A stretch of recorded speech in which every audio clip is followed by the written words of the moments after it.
Radio Adventiste Bethany de Pétionville, la radio qui vous parle de Jésus.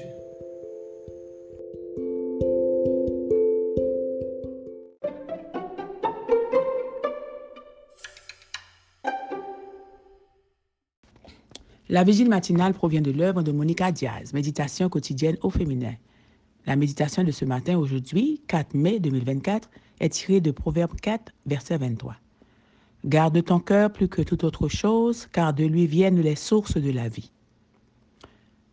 Prenez soin de votre cœur, première partie, page 133. La science du pardon est un sujet sur lequel les chercheurs se penchent depuis le début du XXIe siècle. De plus en plus de recherches établissent clairement un lien entre le pardon et la santé cardiaque.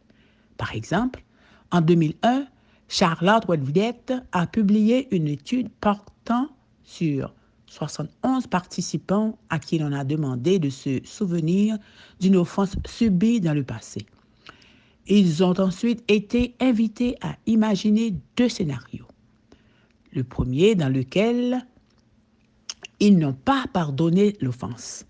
Le second dans lequel ils ont complètement pardonné à l'offenseur.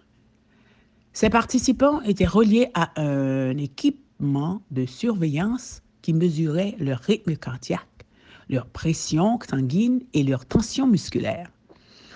Lorsque les participants ont imaginé qu'ils n'avaient pas pardonné, les chercheurs ont constaté que leur rythme cardiaque, leur pression sanguine et leur tension musculaire augmentaient.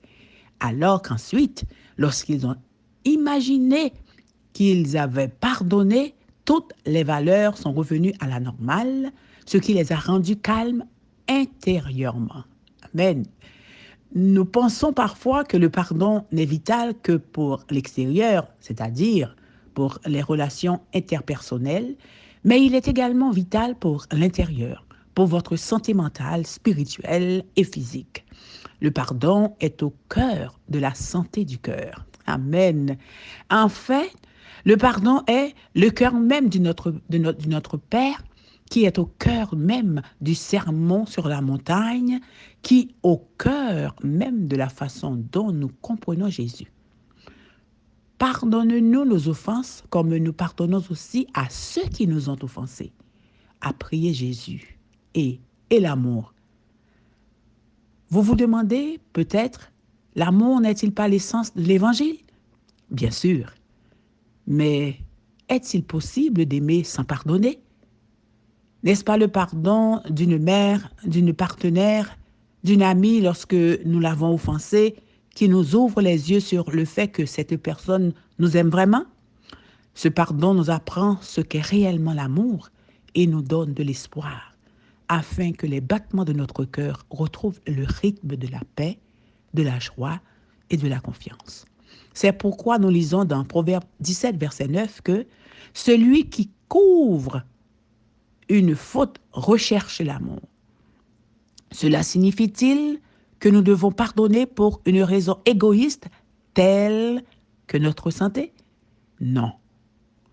Une meilleure santé physique est un effet secondaire du pardon. Mais la raison première du pardon est notre compréhension en tant que femme chrétienne de l'importance que l'Évangile accorde au pardon. Nous en parlerons demain. Amen, amen. Prenez soin de votre cœur. Que Dieu vous bénisse. Bonne journée. D'autres émissions aussi intéressantes sont aussi disponibles sur notre site radioadventistebethany.com et aussi sur toutes les plateformes de podcast.